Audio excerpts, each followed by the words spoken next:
വക്കീലിന്റെ അടുത്തും ഡോക്ടറുടെ അടുത്തും ഒന്നും ഒളിച്ചു വെക്കാൻ പാടില്ല. താനൊരാളെ കൊന്നു, പോലീസ് തന്നെ അറസ്റ്റ് ചെയ്തു, കേസ് കോടതിയിൽ വന്നു, കൂട്ടക്കേറിയെന്ന് താൻ പറഞ്ഞു ഞാൻ തന്നെയാണ് കൊന്നതെന്ന്. കുറ്റം ചെയ്തവന്മാരൊക്കെ അങ്ങനെ പറയാൻ തുടങ്ങിയാൽ പിന്നെ ഞങ്ങൾ എന്തിനാണോ ഈ കോട്ടുകൂട്ട് നടക്കുന്നത്? വിട്ടിത്തായിപ്പോയി, മഹാവിട്ടിത്തായിപ്പോയി. അഡ്വക്കേറ്റ് PS നെന്മാറ, എന്താണാവോ ഇദ്ദേഹത്തിന് വേണ്ടത്? കഴിഞ്ഞതൊക്കെ കഴിഞ്ഞു, ഒന്നും പേടിക്കണ്ട, തന്നെ ഞാൻ രക്ഷിക്കാം. എങ്ങനെ? പട്ടാപ്പകല് നടു റോട്ടിൽ വെച്ച് 100 കണക്കിന് സാക്ഷികളുടെ മുമ്പിൽ വെച്ച കുനിശ്ശേരി കുഞ്ഞു മുഹമ്മദിനെ അയാളുടെ അളിയൻ ഇസ്മായിൽ കുത്തിക്കൊന്നത്. പക്ഷെ ഇസ്മായിൽ ബുദ്ധിയുള്ളവനാ. കോസ്മോപൊളിറ്റൻ ക്ലബിൽ ചീട്ട് കളിച്ചുകൊണ്ടിരുന്ന എന്റെ അടുത്ത് നേരെ വന്ന് വിവരം പറഞ്ഞു. വലിയ കോളിളക്കം ഉണ്ടാക്കിയ കേസായിരുന്നു അത്. പക്ഷെ എന്തായി? ഇസ്മായിലിന്റെ രോമം തൊട്ടില്ല. കുറ്റം സമ്മതിക്കാൻ തന്നെ ആരാ പ്രേരിപ്പിച്ചത്? എന്താ തന്റെ ഉദ്ദേശം? നമുക്ക് അപ്പീൽ കൊടുക്കുന്ന വക്കീൽ പറയുന്നത് വളണ്ടറി കൺഫെഷൻ അല്ലെന്ന് കോടതി പറയാം. CRPC 374, 375 മെമ്മോ ഓഫ് അപ്പിയറൻസ് അടക്കം അപ്പീൽ ഫയൽ ചെയ്യാം. എന്നെ പുറത്തിറക്കാനാണോ? എന്താ വിശ്വാസമില്ലേ? വോളണ്ടറി കൺഫെഷൻ അല്ലെന്ന് നിങ്ങൾ എങ്ങനെയാ പ്രൂവ് ചെയ്യാൻ പോകുന്നത്? ഈ കേസ് എന്നേക്കുമായി അവസാനിച്ചു കഴിഞ്ഞു. ഇതിന് റീ ഓപ്പൺ ചെയ്യുന്ന പ്രശ്നമേ ഇല്ല. താനൊരു മാനസിക രോഗിയായിരുന്നു എന്നുള്ള ഗ്രൗണ്ടിലായിരിക്കും എന്റെ അപ്പീൽ. പ്രൂവ് ചെയ്യാൻ ബുദ്ധിമുട്ടായിരിക്കും.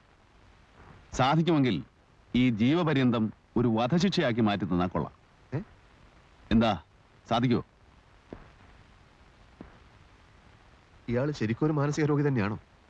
ജനു, എന്നെ കാണാൻ വരരുതെന്ന് ഞാൻ നേരത്തെ പറഞ്ഞിട്ടുണ്ട്. എന്നെ രക്ഷിക്കാൻ നോക്കണ്ട. അല്ല, അത് മനുഷ്യനെ വടിയാക്കരുത്.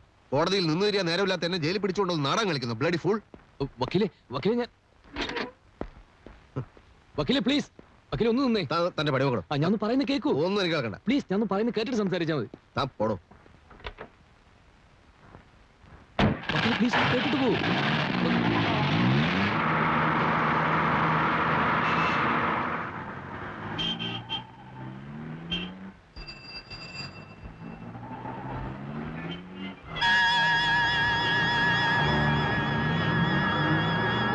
Hello hello hello hello hello car നിർത്താൻ.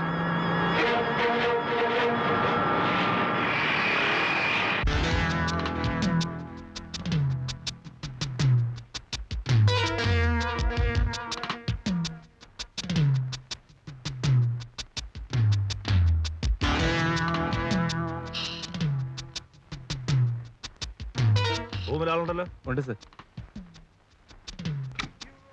അതെ അതെ, ഒന്നും ആലോചിക്കാതെ അല്ലല്ലോ നമ്പ്യാർ ഇതൊക്കെ ചെയ്യുന്നത്.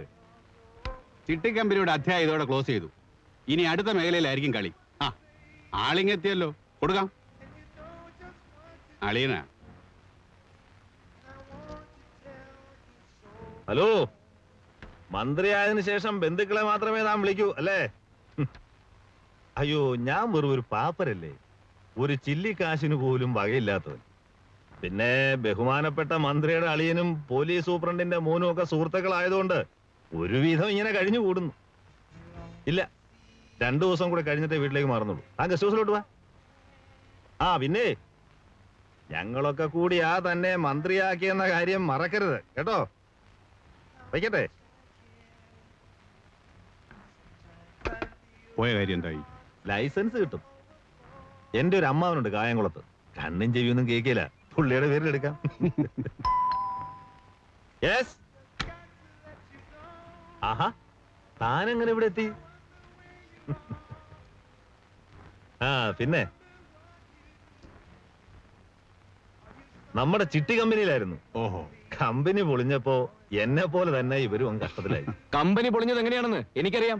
തന്നെ ഞാൻ അന്വേഷിക്കാൻ തുടങ്ങിയിട്ട് കുറെ നാളായി. സമ്പന്നന്മാർ കുളിച്ചിരിക്കാൻ ഒരുപാട് സ്ഥലങ്ങളുണ്ടല്ലോ നമ്മുടെ നാട്ടിൽ. പാവപ്പെട്ട കുറെ മനുഷ്യർ അധ്വാനിച്ചുണ്ടാക്കിയ കാശാദം തട്ടിയെടുത്ത് അത് തിരിച്ചു കൊടുത്തില്ലെങ്കിൽ അനുഭവം വേറെ ആയിരിക്കും. എന്റെ പൊന്നനിയാ, ഞാൻ ഇനി എന്ത് ചെയ്യാനാ?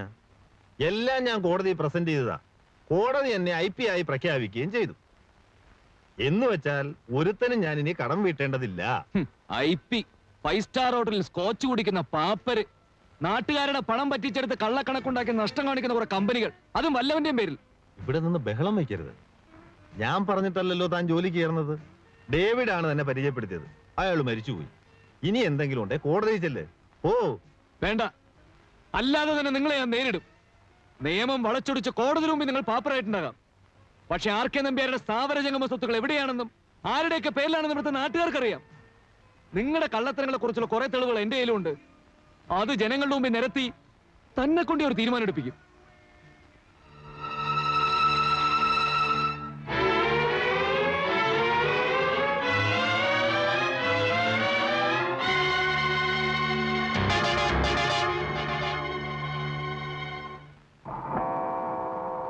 ഇത്രയും നേരം വൈകാൻ എന്ത് പറ്റിയാവോ? നീ ആവശ്യമില്ലാതെ അവനെ കുറ്റപ്പെടുത്തരുത് കേട്ടോ. ഞാൻ എപ്പോഴാ കുറ്റപ്പെടുത്തിയത്? നീ എപ്പോഴും അവനെ വിഷമിപ്പിക്കുന്ന കാര്യങ്ങളെ പറയാറുള്ളൂ. ഞാൻ ആരെയും വിഷമിപ്പിക്കാൻ വേണ്ടി ഒന്നും പറയാറില്ല. ഇവിടെയുള്ളവർക്കാർക്കും എന്റെ വിഷമം മനസ്സിലാവാത്ത. നിങ്ങൾ ഇങ്ങനെ തർക്കിക്കുന്ന എന്തിനാ? അച്ഛൻ പോയി കിടന്നേ, പുറത്ത് മഞ്ഞുണ്ട്. എന്തോ ഉറക്കം വരുന്നില്ല.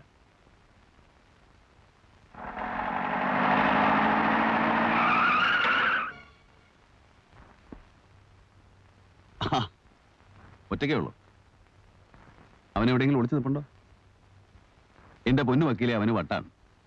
ശിക്ഷ അനുഭവിക്കുന്ന എനിക്കൊരു പ്രയാസമില്ല. പിന്നെന്താ അവൻ ഇത്ര വിഷമം? അപ്പീൽ കൊടുക്കണം, എന്നെ പുറത്തിറക്കണം. അവൻ അങ്ങനെ പലതും പറയും. ഇനി എന്നെ രക്ഷിക്കാൻ വേണ്ടി ചിലപ്പോൾ കുറ്റം ചെയ്ത അവനാണെന്ന് കൂടെ പറയും. മണ്ടൻ വക്കീൽ അതൊന്നും ശ്രദ്ധിക്കണ്ട.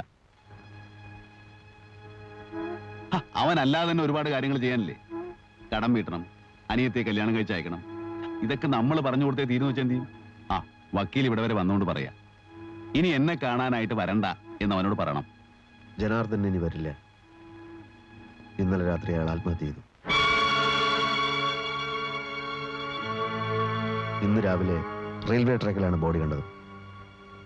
രാത്രിയിൽ ഏതെങ്കിലും ട്രെയിനിന്റെ മുമ്പിൽ എടുത്തിയാടിയിരിക്കും. തന്നെ അയാൾക്ക് വലിയ ഇഷ്ടമായിരുന്നു.